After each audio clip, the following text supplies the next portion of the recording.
because we're easily bored, we're going to make life fun. Fun is medicine for us. And so that makes us fun to be around because we need fun. And so if you come along, you're going to get some of that fun. Welcome to the Shift Within podcast. I'm your host, Alice. I'm from the Inner Shift Institute, and I'm here to guide you on a journey inside of your mind. Our podcast is a platform for catalyzing both inner and outer shifts using the power of psychedelics and powerful therapeutic tools. Welcome to your new beginning. Welcome to your new life. Welcome back to The Shift Within, the podcast where we explore the depth of the subconscious and discover transformative paths to living in alignment with our core selves. I'm your host, Alice, and today we have a very special guest joining us, Sheila, an ADHD coach with an inspiring journey. So we work with psilocybin therapy, and we attract a lot of people that have ADHD, probably because it is something novel, something that is a little bit risky. So we do attract a lot of people with ADHD and a lot of people also that are undiagnosed with ADHD. And that's why today I wanted to dedicate a podcast specifically to ADHD. And I invited Sheila so she can share with us about her own experience living with ADHD, about being an ADHD coach. Hopefully she's going to share some great tips and strategies about how to make living with ADHD maybe even not just easier, but fun. Yeah, thank you so much for being here and coming to this podcast. Yeah, thanks for having me. This is nice. Can you maybe tell me a little bit about your own journey to start off with? I know you were late diagnosed with ADHD, and how did it change your life to know that you have it? Yeah, I think when I was young, I really struggled to figure out why I couldn't meet other people's expectations of me, even though I really tried. I was trying to follow the rules. I was trying to get my homework done. I was trying to keep my room clean. I was trying to socialize normally, and I just kept what it felt like was failing. I was failing at all of those things. Even though schoolwork got better over time, socializing got better over time, my room's still messy. But, what I found with the diagnosis or with the understanding of having ADHD is that in order for me to do those things in a way that doesn't feel like failure, I have to go about it in a completely different way. I have to do it in a way that just ignores other people's expectations of the journey, to get to something that looks like the destination, and learning that with studying, I'm just not going to do it by myself. I have to have a study group. We have to have, we call body doubles, being with other people, or if I'm going to clean my room, I have to have a podcast on or music on, or another body double would be even better. Having my friend sit on my bed while I do that, or, socializing. I am a little bit blunt. I'm a little bit, exaggerated in my expressions, I guess. I'll burst into song randomly, and I just have to learn to be okay with the fact that that's not going to be everybody's cup of tea. My way of being is not for everyone. And I just need to put my energy into finding those people that it is for. And now I have just the most amazing community, But I think that understanding myself and just this idea of neurodiversity, we're all different, with our brains, our nervous systems, we all have different ways of being in the world, and they're all good. They're all valid. They're all beautiful. And also, but we have to honor the reality of our situation. We can't keep trying to fit a square peg in a round hole for our lives. We have to. And that sometimes means letting go of people that we care about who can't accept us this way, or letting go of dreams. I really wanted to get a doctorate. I got a master's degree and it destroyed me. And I would love to have a doctorate. I don't think that's in the cards for me, and I have to just grieve that and move on, because I could do that, but I would, in order to do that, I would have to sort of abandon too many of my own needs, and I am no longer willing to do that, Thank you so much for sharing. I can relate so much because I have ADHD myself, and I just found out about 2 or 3 years ago because I was reading all of the books of Gabor Mate because I loved Gabor Mate, and then I was reading the books Scattered Minds, and I was like, but wait a second, this all sounds like me. And that was the first time I realized I have ADHD, and it was such a relief for me to know I had it. Usually I'm a person, I'm not into labels. I don't think labels are good, but getting the ADHD label was like, finally, I understand.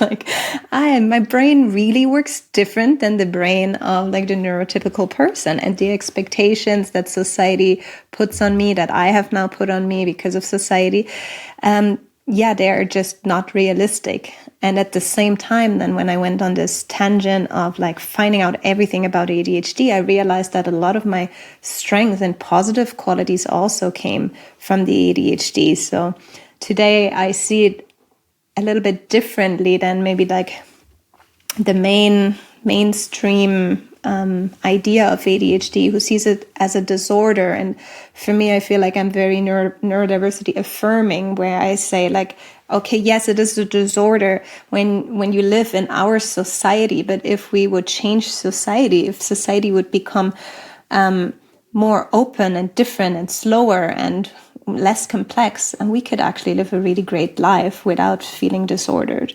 How do you see that? Yeah, I see it sort of mixed. I mean, I think that the thing about ADHD is that it's a spectrum. And so there are some people who, with the right supports, like can say it's a superpower and feel like it's actually a benefit.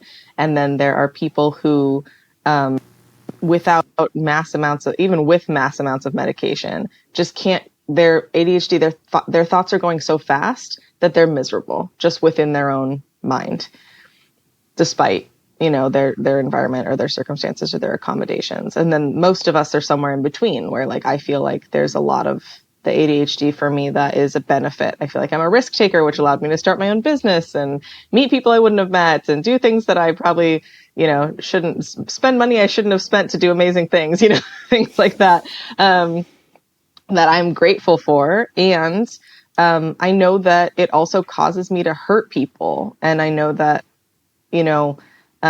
that wouldn't probably be different in a different society, like forgetting very important things that my friends told me. Like I have this very sad memory of my friend telling me of this trauma that she had that she'd never told anybody. And then I was like, I'll keep that a secret. And because I kept it a secret for years, then by the time she brought it up again, I had forgotten it entirely. And I was like, and she was like, that was the most important thing to me. You clearly don't care about me, XYZ, or like I see relationships ending because people can't remember their birthday, or, and it can be hard to, when we get stressed, executive dysfunction kicks in a lot easier for us than it does for a neurotypical person. So that means that it's harder for us to get things done. It's harder for us to do even things that we want to do. Right. So like if we are in a healthy, regulated nervous system state, all of that, then we can do things that we're interested in, and we struggle to do things we're not interested in. But as soon as our nervous system gets dysregulated, we can struggle to do things we're interested in, and we are just like more sensitive, and there are benefits and there are drawbacks to that. So I think that the framework of disorder is complicated. I think that is necessary in our society to get people help when they need it. And I think that that's important. I also think that, to be neurodiversity affirming means to also accept the negatives of your neurotype, to accept the struggles of your neurotype, to accept the limitations of your own brain, and like be okay with it. I also have dyscalculia. I can drive to the grocery store 15 times and still need a map because I will not be able to remember what that is. That is a disorder, and it's okay. Like I think that's the other part of it, is like we just have to be okay with, we don't have to be good at everything. We don't have to only have strengths. Like we need to be just more accepting of deficits. And I think there can be, a way where this can, like being neurodiversity affirming, can start to almost turn ableist because it's like, well, no, we don't actually have a problem. We don't actually have a problem. And it's like, it's okay to have a problem, actually. Like, it is okay to have a deficit. I struggle to, if my friend is telling me a long story and I want to be there for them and I want to pay attention to them, my mind might wander. And that's not good, like for the relationship. But if I'm accepting of myself, I can say, hey, I'm sorry, my mind is wandering. Can I get a fidget? Can we walk while we talk? Something like that. I can ask for what I need. I can be honest about it. And so I think that I agree that this society makes it worse. I think that screens make it worse, even though I'm on screens all the time. I really do. I don't like demonize screens, but it studies are pretty clear that it is hurting our attention span and our ability to stay present and our memory and our ability to regulate and all these things. Having the constant emails and the constant text messages is not great for us, even though it's so fun and so exciting and also miserable. There's a lot to this society that I think could be much healthier for us, certainly. But I do think it's complicated. Yeah. Yeah, absolutely. And I would add to that growing up in our society, we received so many negative messages from so many people, like maybe even our parents, if they were not neurodivergent themselves, or even if they are. The school, the system, like all these expectations, all of these, like you are lazy, you're not living up to your potential. And all of that creates trauma, right? Like it is, when we say trauma, it doesn't mean that it's only like really big things that happen, like war or assault. But if we keep hearing a message that we're not good enough the way we are, that is actually really traumatic. And that can create something called complex post-traumatic stress disorder. And if we have ADHD coupled with CPTSD, it makes the symptoms so much worse. It's actually something that I really struggled with. And in my 20s, I started to go through a lot of healing modalities, including psychedelic therapy, to heal the CPTSD. And I have seen my ADHD symptom reduce a lot. Of course, they're still there because I don't believe you can actually heal ADHD because, it's a specific way that the brain works differently.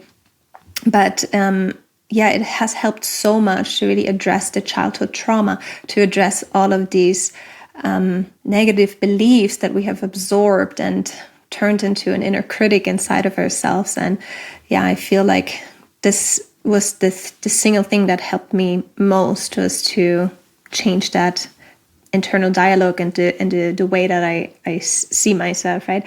Is that also what you do with your clients when you work with them? Yes. And I love that you said that. I mean, like I was saying about that executive dysfunction, I think a lot of people equate ADHD with executive dysfunction, which is like struggling to complete tasks, struggling to plan and organize, working memory is part of executive function, all of these things. And so we can really struggle with this. But what I see is that with the CPTSD causes executive dysfunction. A lot of things can cause executive dysfunction, right? Any kind of dysregulation. And so what I see is that when people start to heal their trauma, and like you said, little t trauma, whatever, like a CPTSD, those little traumas that are happening all day, every day, that actually do change our brain. That creates a different neurotype, it creates neurodivergence because it does physically alter the brain and the nervous system over time, which doesn't mean that you can't heal it, but we can't go backwards. We have to, anyway. But so what I see with my clients and with myself is that as our nervous systems regulate, as we get trauma healing, as we start to understand, like let go of shame, have better internal dialogue. I have a self-coaching class. I have a self-coaching workbook. Like I find that the self-talk is huge. Like I feel like the three things that I see the biggest change with my clients in regards to executive function, in regards to just like being able to get up and keep track of their life and do the things that they need to do and they want to do. Let's be like clear. I'm not like make more money. It's like I want to do art. I want to take care of my kid. I want to, be present with my kid, whatever. Like that's like learning self-coaching, like self-talk, really getting that on lock. trauma therapy, so somatics, EMDR, psychedelic therapy for some people, ketamine therapy for some people, all kinds of, so whatever trauma therapy is going to work for you. I don't usually recommend talk therapy, even though sometimes it can be helpful. And then the third thing is community, like finding community of people that understand you, because nothing will reduce shame like being around a bunch of people who have the same stuff that you hate yourself for, and you love those people. And you're like, wait, how come I don't hate that in you? I only hate that in me. And slowly you let go of that hate in yourself. And it's just, we really are communal beings, and we mirror, like, it's very difficult. You're on a treadmill if you're trying to self-talk, like, I'm not lazy, I'm worthy, da da da da, and everyone around you is going, are you? Like, so I think that we have to be surrounded by supportive community, even if that's one person, but ideally it's more than one person. But those are the things that I see when people find community, when people do the trauma therapy, when people improve their self-coaching, their self-talk, then I see huge differences in the executive functioning. And that's just mostly just shame reduction all around. Mm-hmm. Yeah, thank you so much for sharing that. That's also something that I experienced myself. That was even before I realized that I had ADHD. I went through this period in my 20s where I let go of all the relationships that were not feeling good, and I just made new friends, and these friendships felt like we understood each other and we got each other. And then when I got my ADHD diagnosis and I started to realize what ADHD is and all the symptoms, I looked around my friend circle and I'm like, guys, I think we're all neurodivergent here. And then they all went through their whole diagnoses, and like almost all of them are like now either autistic or ADHD or both. And I had already, before I had my diagnosis, created that community, which is really, really amazing and so necessary to feel also like you belong somewhere. You don't feel like the odd one out, but you're actually surrounded by people who are very similar to you. And nowadays, I just feel like people with ADHD or autistic people, it's just my favorite people in the world. So yeah, I wouldn't want to miss them. And also our team at our psilocybin facilitator team, almost everyone is also neurodivergent. So it's a very neurodivergent friendly space also for anybody who's interested in doing psychedelic therapy. What would you say is like the most common thing that people struggle with that come to work with you? People always come to me saying that they want to be more productive. That's what they come for. And then we realize that what they really need is self-acceptance first. And yes, you will become more productive, but the more you try to push yourself into being productive with like, I want a strategy to make me do stuff. And I'm like, ooh, the strategy is love yourself. Sorry. You have to ease people into that, there are Band-Aid strategies. I have, like I said, like putting on an audiobook while I clean my room, or body doubling while I do this, or we can arrange our schedule in this way. We can learn, our flow. But really what's going to change it in the long term is that self-accept. We have to start with like, okay, what's really going on? And like, so yeah, like the productivity is definitely some of it. Relationships for sure. Like I do a lot of like couples or family coaching, because like you said, that people see our behavior and they make assumptions about, we don't care, we're lazy, we're entitled, we're this, we're that. And it really ruins relationships. And so being able to facilitate communication about that and sort of be able to help them hold both people's needs on equal footing,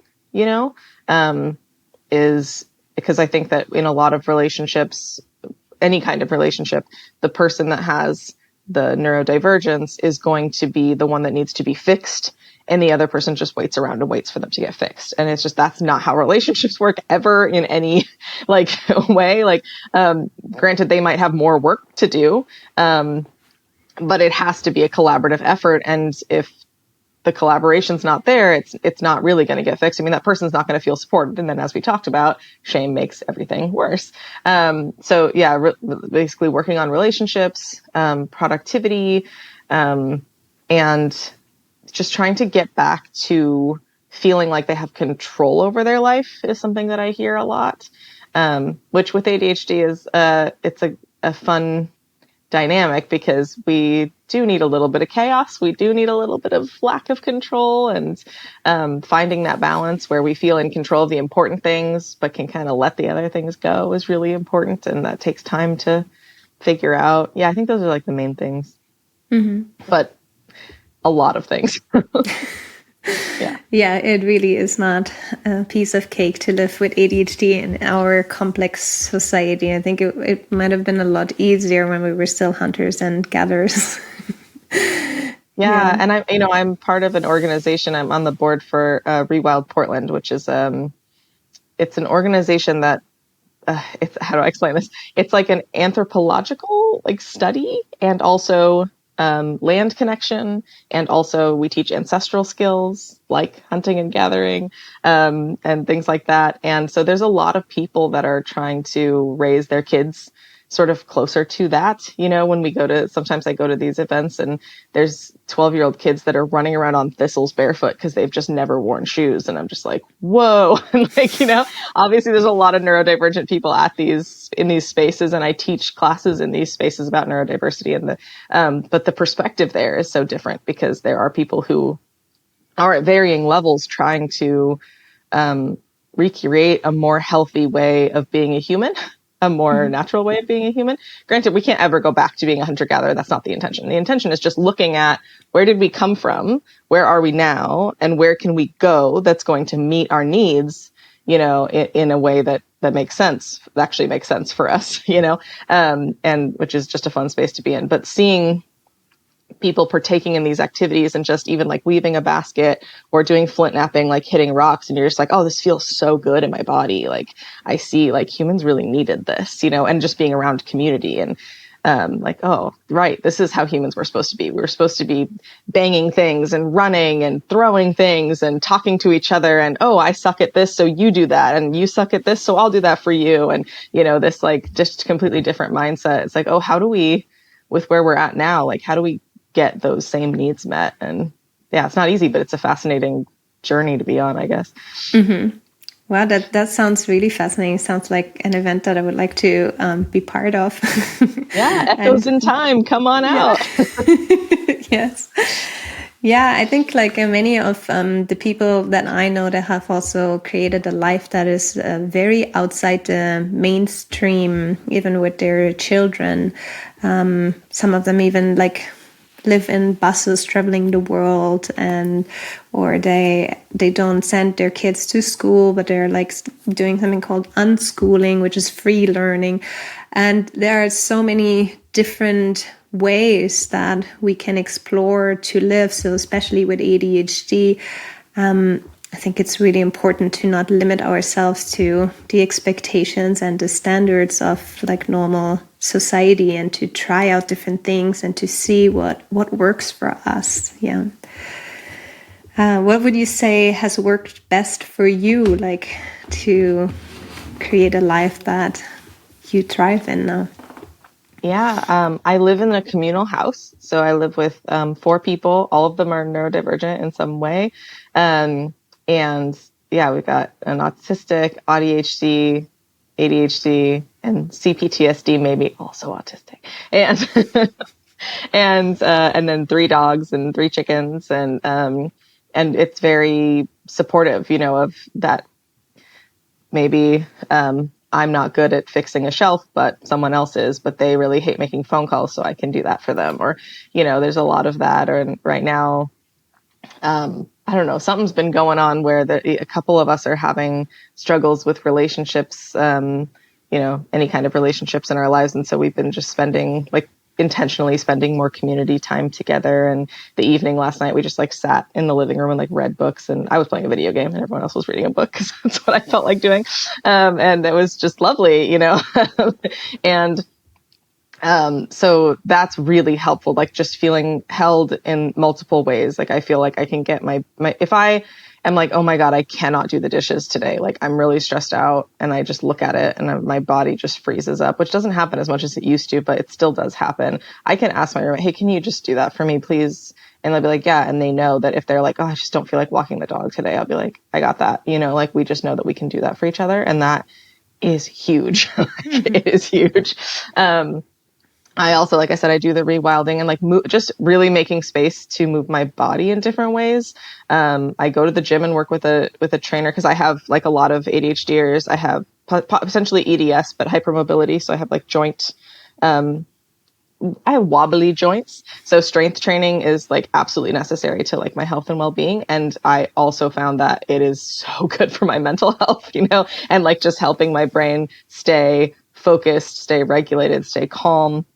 I also, doing lots of outdoor stuff, camping and hiking and just having novelty in my life. I do a lot of traveling, even when I can't really afford it. Like there's pros and cons to everything, but, I make sure I have a lot of relationships in my life. And I know that like, I don't know if you're familiar with relationship anarchy, but just this idea that you get your needs met by different, like multiple people. Like I have a really good community, and I know that if I really need to stay focused and work on work, I have a friend that I can go to for that. If I just really need to cry and be held, then I have a friend I can go to for that. If I need somebody to give me tough love, like I have a friend I can go to for that, So, it's just that having like really tending and putting effort and time and intention into my relationships and my living space, decorating my living space. I don't know if you can see my walls are green, and having animals around, moving my body, incorporating a lot of like different arts, music, good books, lots of audiobooks keep my world running like 100%.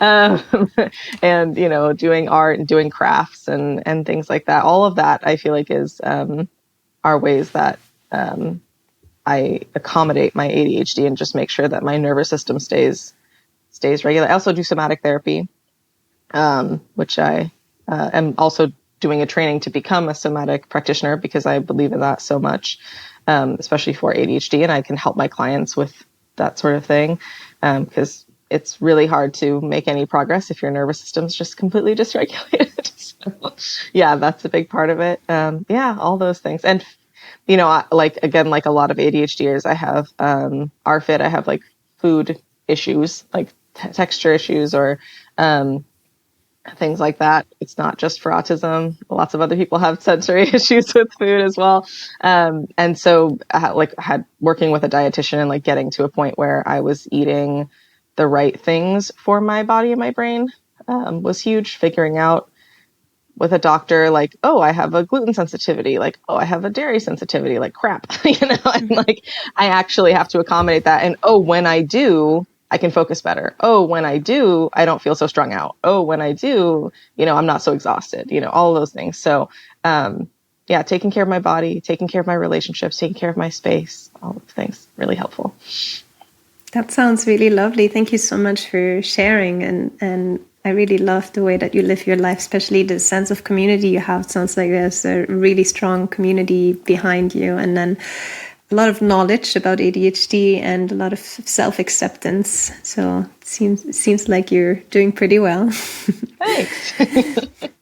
Can you tell me, like, from working with so many people with ADHD, what would you say is a strength that people with ADHD have, like many people with ADHD have, that often gets overlooked? Yeah, I mean, I talked about like that, how that like a lot of our deficits are also the strength, right? So like our impulsivity can be a problem, but it can also really give us opportunities. I mean, ADHDers are much more likely to be entrepreneurs statistically. And it takes a lot of bravery to start a business. But if you're impulsive, you don't need bravery. You just do it and you don't think about it. And there was good and bad to that. Like I started my business and my books were a mess, but I just kept going. I just was able to kind of compartmentalize and be like, yeah, I'm used to things being messy. And then eventually I could, 2 years later, I could afford a bookkeeper and they're sorting it out and it's fine, but like, I just had to go into it. I put myself on TikTok and Instagram on videos that was like pretty in my late 30s, like was pretty impulsive, like those things. have been really beneficial. I see that in a lot of ADHDers, that we just put ourselves out there because we can't stop ourselves. Chatting up strangers, making friends because we can't stop talking or whatever. It's oversharing on the first meeting, which can make people feel comfortable. It's for some people. To make other people uncomfortable. Those aren't my people. And so there's an openness that we often have. If the shame hasn't beaten that out of us, and a bluntness that hopefully we have in check, where it doesn't become meanness, but can just be, honesty. I never see a reason to lie 99% of the time.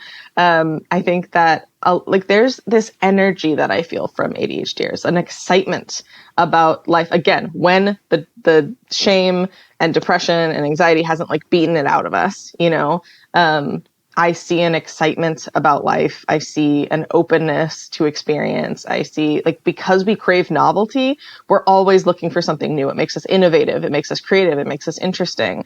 Because we're easily bored, we're going to make life fun. Fun is medicine for us. And so that makes us fun to be around because we need fun. And so if you come along, you're going to get some of that fun. And we're also really motivated by interest. What I see with ADHDers is we're interested in stuff. I want to learn about stuff. As long as it's not math, I'm really into it. If I have a friend who's, my grandparents were rock hounds, and I was like, okay, let's go learn about rocks now. If I had a friend who was really into anime, I was like, all right, I guess we're learning about anime. I went to an anime convention. I have a friend who's into old video games like Mario. Okay, now I know stuff about Nintendo that I never knew before, and or philosophy or whatever. I like learning about things, and I see that in a lot of ADHDers. Is just oh yeah, if you're excited about it, that's going to get me excited about it, which is so important in school. I was a school teacher for a while, and I could see that with a lot of my students that were just oh, I hate school. And I'm like, really? Because look how cool it is. And they were like, oh, you're telling me it's cool? Okay, well, if you're excited, then now I'm in, I wish teachers really understood how much their excitement is going to be helpful. So yeah, I think that I call it hummingbird energy, when we just get this kind of a burst of energy that feels you could see in kids, them the shaking, and I can feel that in my body sometimes. And just that energy can be harnessed into such really cool things. I feel like I see ADHDers doing exciting projects and getting people sort of riled. We're not good at the details. We're not good at being finishers, but we're really good at being starters. And so if we can surround ourselves with people who are detail oriented and who are finishers, then we can really make amazing things happen. So yeah, those are some of the things that I see. Yeah. Oh, also the hyper empathy. Yeah. Mm-hmm. I also see a lot of ADHDers, and that's something ADHD and autistics have in common, is that it's a sensitive nervous system thing, which can lead to, with a lot of people, just a hyper empathy, and just being very caring about the world, about animals, about people, about the environment, things like that. I just see a lot of caring. Yeah.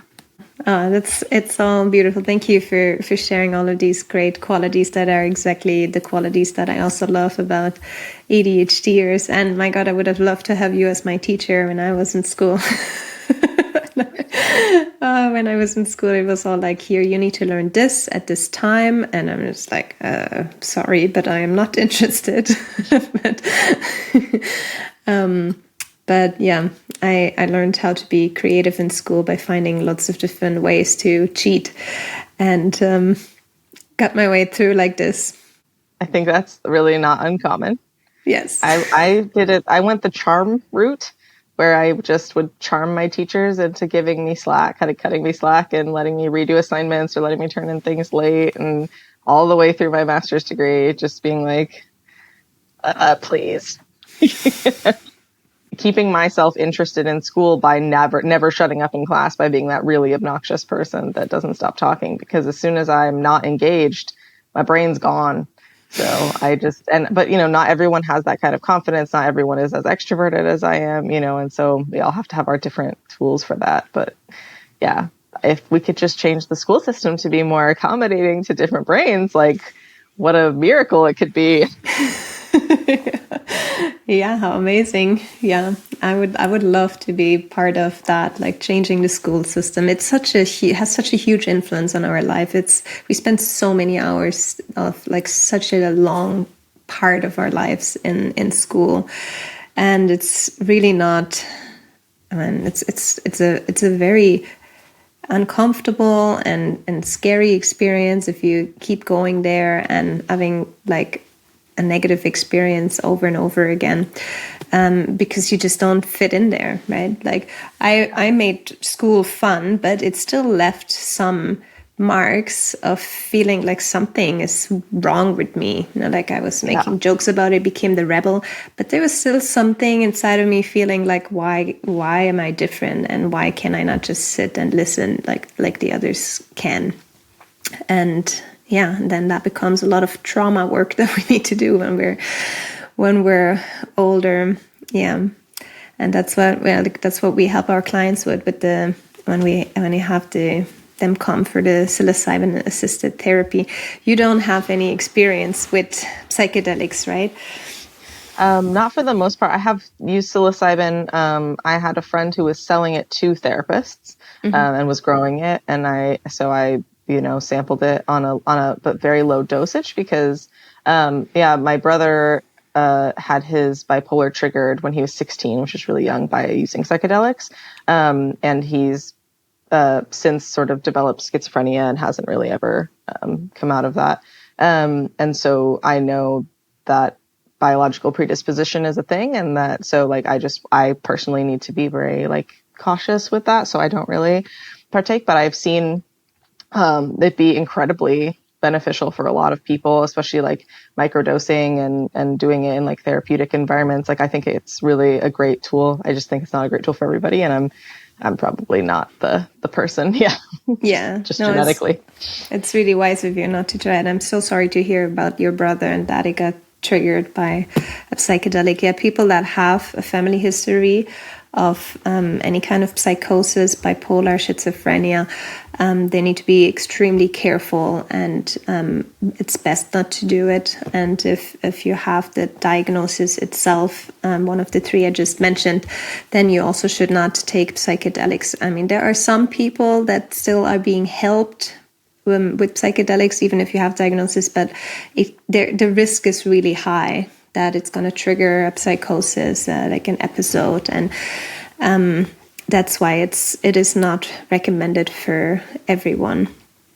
But it's for other people, it can be really an amazing tool because it just gives us straight access to the subconscious mind. It's like it goes so much deeper than talk therapy. And it can be combined really beautifully with other tools like the somatic experiencing therapy that you were talking about, or other forms of therapy.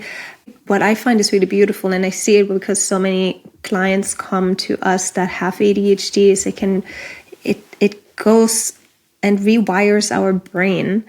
It creates neuroplasticity. So for not just during the experience, but for a certain while after the experience, we can relearn things much easier. Like our brain goes back into the state that we were in when we were kids, where we were much more open to absorbing new information and learning things.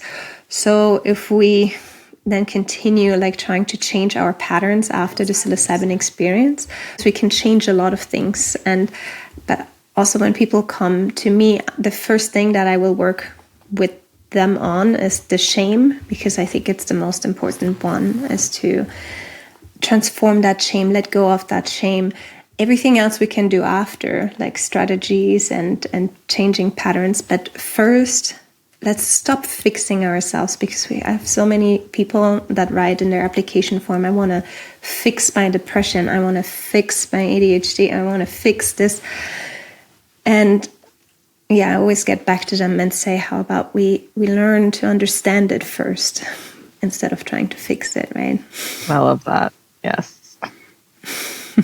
Let's try to understand it first. I have like an obsession with the term curiosity. You know, I do conflict resolution and mediation and teach how to do those things. And also with my ADHD clients, just constantly being like, start with curiosity.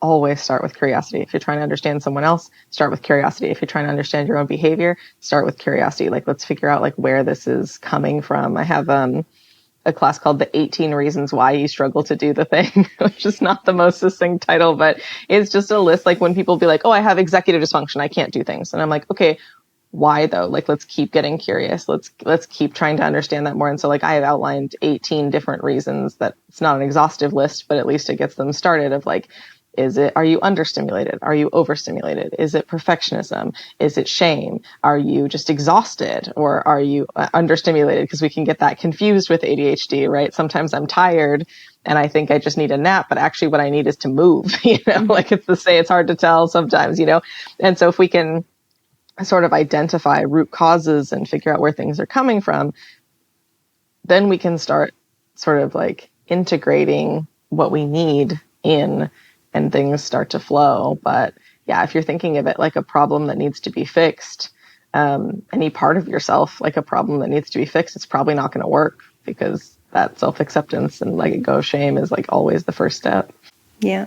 Thank you so much for sharing it. I think we really, we have the same point of view on shame and, how to move forward with a problem. It might not be actually a problem. What you were just talking about, the guide with the 18 reasons, can people get that on your website? Maybe can you share a little bit about yourself and where people can find you and where they can find this guide? Yeah, so my website's just SheilaHenson.com, and it's a little messy at the moment, but there's pre-recorded classes on there, and the 18 reasons are on there, and as well as some task initiation, the self-coaching, stuff like that. I have a shop where I have the self-coaching workbook, and then I have live classes that you can come to. Everything's on a sliding scale that's live, and there's always some free classes. So if you get there in time, or some free tickets, like then you can always get a free ticket or a low-cost ticket for each class. And if you need that ticket but you missed it, you can always email me or just come to the next one. And they're very neurodivergent friendly. You're welcome to have your camera on or off, fidget, walk around, I had someone paint their whole bathroom during one of my classes, and it made me very happy. Multitasking is great. You could find all of that. I'm also on social media if you want just like free supports. I also sometimes teach free classes, but TikTok, Instagram, I think I'm on Facebook and LinkedIn, but I barely ever go there. But it's just at ADHD Coach Sheila on all of those platforms. And like my Instagram has a lot of educational contents, and my TikTok does too, but it's a little bit more of just like whatever's on my mind at the time versus Instagram is a little more structured. Great. Thank you so much. I'm also going to share that in the description of this podcast, so people can find you easily clicking on the link. Is there anything else that you would like to share as we're coming towards an end of the podcast? Well, I just really appreciate being here. This was super fun, and you're lovely to talk to, and it's great content. And thank you for having me. Thank you so much. It was really lovely that you are our guest and that you got up so early because of our time difference. I appreciate that a lot. So thank you so much. Thank you. And for everybody else out there, thank you so much for listening to this podcast. If you would like to follow us on social media, you can find us on innershift.institute on Instagram. You can find us on TikTok, Facebook, YouTube under Innershift Institute without a dot.